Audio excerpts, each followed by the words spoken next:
I'm going to place a paw bandage on this patient. So a paw bandage assumes that one of the problems is in the toes. So where most bandages will leave the tips of the toes sticking out so that you can check them for swelling, in this case we're going to cover the entire paw. That does mean I need to be careful not to make this bandage too tight because I won't be able to tell using those toes. I'll take a little bit of cotton padding and put it in between each of the toes. This kind of helps to pad the toes, but it also helps to absorb any of the sort of sweat or anything that is between the toes so that the bandage there doesn't get kind of gross and stinky. When we've done that, now I'm going to put some more cast padding around the foot from front to back to help and give it some padding.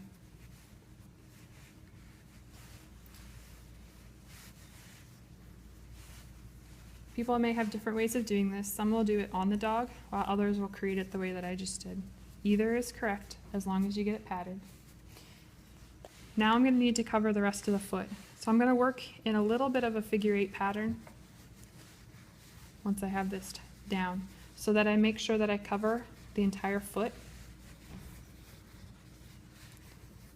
including the padding that I put on at the beginning of the bandage.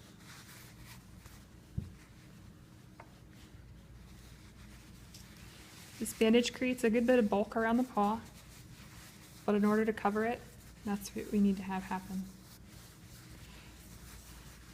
I'm going to bring this bandage up just above the carpus. That way it won't fall down, or if it does slip, it won't be taken off by the patient.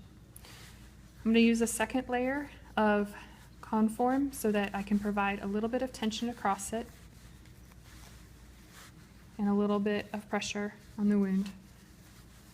So I'm going to use almost a figure 8 pattern so that I can cover all of the toes, not have any sticking out. In this case, I'm going to do a second one. And then continue up my bandage until just a small amount of the cast padding is sticking out.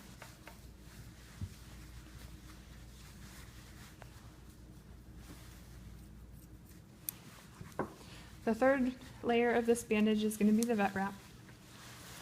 And so I'm again going to start on the paw and get it covered and then work up the limb.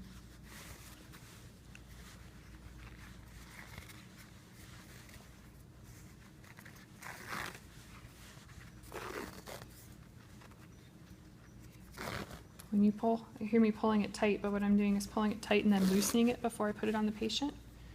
And that's important because otherwise it grows too tight. We overlap them about 50% and come up until we're just below the ending of the bandage up on the carpus, above the carpus.